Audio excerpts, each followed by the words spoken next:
Sometimes your calves can be really pesky in terms of feeling stiff and feeling like even though you're doing maybe a lot of stretching, it's not really having that much impact. So what do you do when you have tight calves? Here's the plan.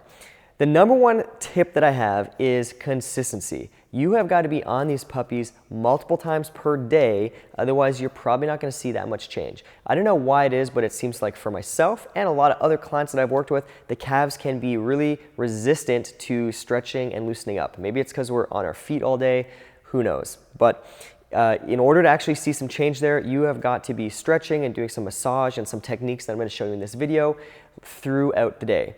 Luckily, stretching your calves is really easy, and you can do a basic calf stretch almost anywhere. Anytime you are chopping vegetables, talking on the phone, taking a quick break to stand up, going pee, something like that, where you have an opportunity to be up against the wall for a second at some point in your day, what you want to do is stick as much of your foot up against the wall as possible, so the whole ball of your foot and your toes, and you're just going to lean in.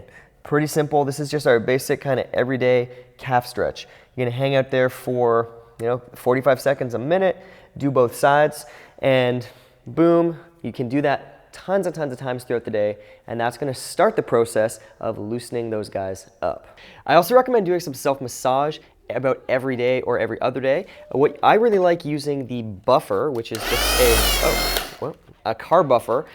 You can use, I'm going to show a few other alternatives if you don't happen to have one of these, but you can get these at like any automotive store, like Walmart, stuff like that, for not that much money. So all you're going to do is, if you want a little bit less pressure, so if they're really tight, you're just going to use the flat surface of this. If you want to get a little bit more intense, you're going to angle it like this.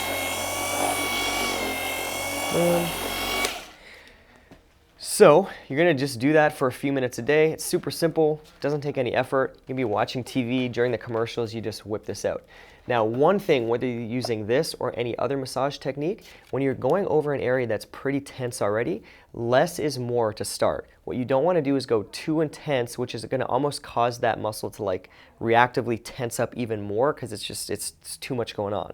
Start nice and easy.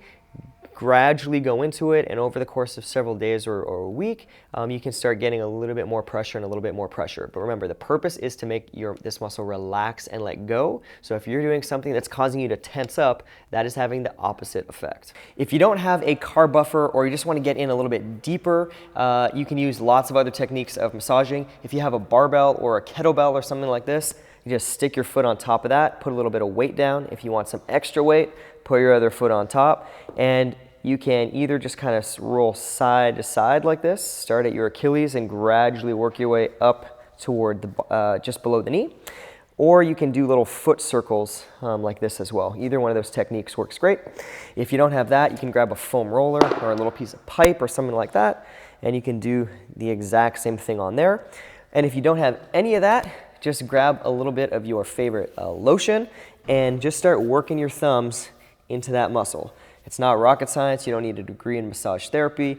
You're just working on loosening that stuff up and getting it moving. So those are the basics of how to keep your calves supple and not super tight.